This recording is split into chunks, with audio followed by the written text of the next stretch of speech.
پہلا کام جو ہے، پہلا قرض جو ہے یوں سمجھیے یہ اللہ کا قرض ہے بندوں پر. یہ لام جو آتا ہے لام اعلیٰ، لام کسی کے حق کے لیے، اعلیٰ کسی کے اوپر حق ہونا. وَلِلَّهِ عَلَى النَّاسِ حِجُّ الْبَيْتِ مَنِ اسْتَطَاعَ إِلَيْهِ سَبِيلًا.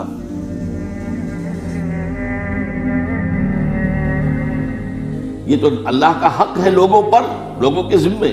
یہ قرض ہے اللہ کا کہ اس کے گھر کا حج کریں، جائیں، طواف کریں، اور جو بھی اس کے مناسک ہیں ادا کریں، اور وہیں پر قربانی کا بھی ہے.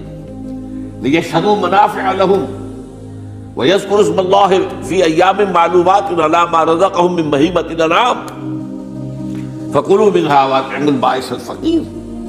اسی کے اندر جو ہے مناسک کے اندر قربانی بھی ہے.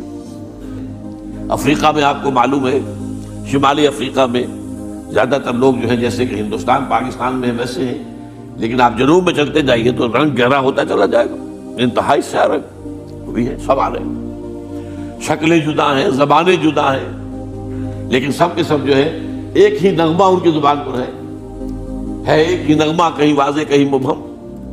وہ ایک ہی مذہب، لبیک اللہم لبیک لبیک لا شریک لک لبیک ان الحمد والنعمت لک والملک لا شریک لک.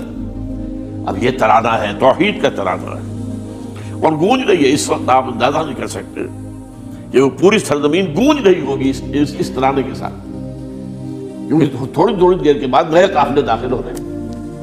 ابھی ایک قافلہ جو ہے اس نے صحیح مکمل کی ہے، شامل ہو گیا، بلکہ اس کے دوران ہی ابھی اس کا ختم نہیں ہوا کہ تیسرا قافلہ چلا رہا ہے. وہ تو یہاں تو ظاہر بات ہے کہ میں نے چونکہ ایک نقشہ اپنی نگاہوں سے دیکھا ہے مدینہ منورہ سے اور مکہ مکرمہ جاتے ہوئے رات کے وقت، کہ کہیں جو ہے وہ روشنیوں کی وہ قطار ٹوٹتی ہی نہیں تھی. مسلسل معلوم ہوتا ہے کہ سڑک کے اوپر گاڑی ہے، مسلسل، کہیں اس کے اندر وقفہ ہے ہی نہیں. اتنے بڑے پیمانے پر لوگ جمع ہو رہے ہیں. زبانیں جدا ہیں، ایک دوسرے کی زبان نہیں سمجھتے، لیکن ایک زبان اور بھی ہوتی ہے جو بغیر بولے سمجھ میں آتی ہے.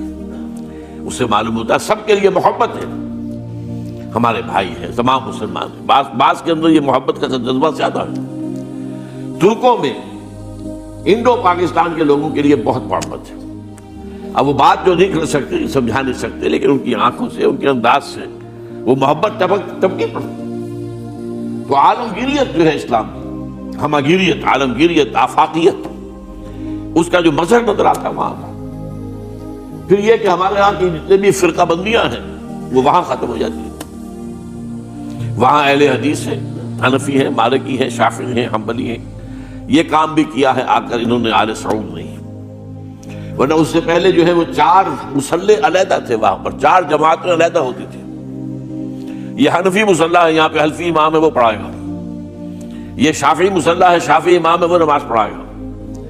تو یہ جو ایک تفریق تھی وہاں بھی موجود تھی، انہوں نے ختم کیا. ایک امام کے پیچھے جماعت ہوگی، اسی میں حنفی بھی ہیں، مالکی بھی ہیں، شافعی بھی. کچھ ہیں لوگ جو زیادہ، جن کے اندر کچھ زہر زیادہ گھل گیا ہے فرقے واریت کا، وہ پھر نہیں نماز پڑھتے، وہاں پر محروم رہتے. اس کی فضیلتوں کو چھوڑ کر جا کر کہیں اپنے جو ہے گھروں پر جہاں ٹھہرے ہوئے وہاں جا کے نماز پڑھ لیتے ہیں کہ یہ جو ہے وہاں بھی ان کے پیچھے ہماری نماز نہیں ہوتی.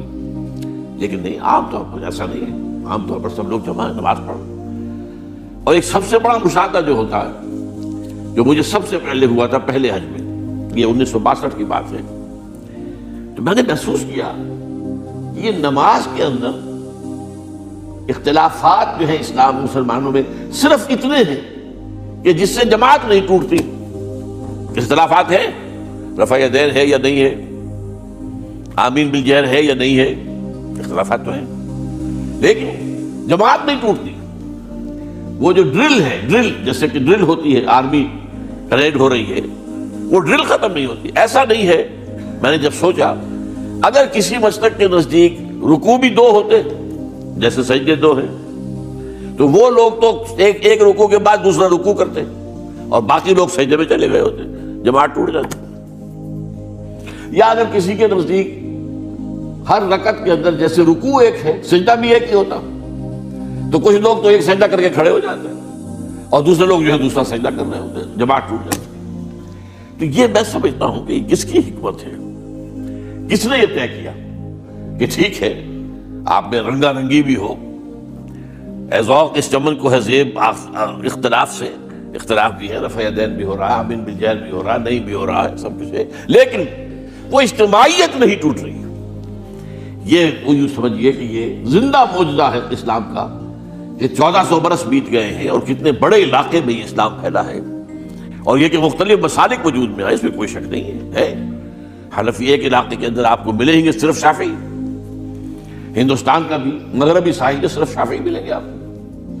اس سے آگے آپ جائیے، چونکہ یہ عرب تاجروں کے ذریعے سے ایمان لائے ہیں یہ لوگ، سری لنکا کے لوگ ہیں، انڈونیشیا کے لوگ ہیں، ملیشیا کے لوگ، سب شافعی ہیں۔ ہندوستان میں چونکہ اوپر سے شمال سے آیا ہے اسلام، یہ ترکوں کے ذریعے سے آیا ہے، اور وہ کٹر حنفی تھے، یہاں حنفیت آئی۔ ترک جو ہے کٹر حنفی، یہ ترکی تو تھے جو آئے تھے۔ یہ کون تھا؟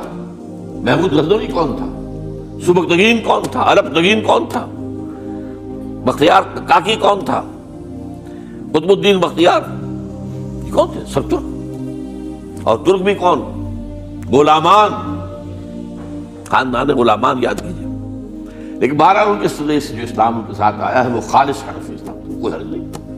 وہاں جا کر سب جمع ہو جاتے ہیں ایک وحدت کے اندر۔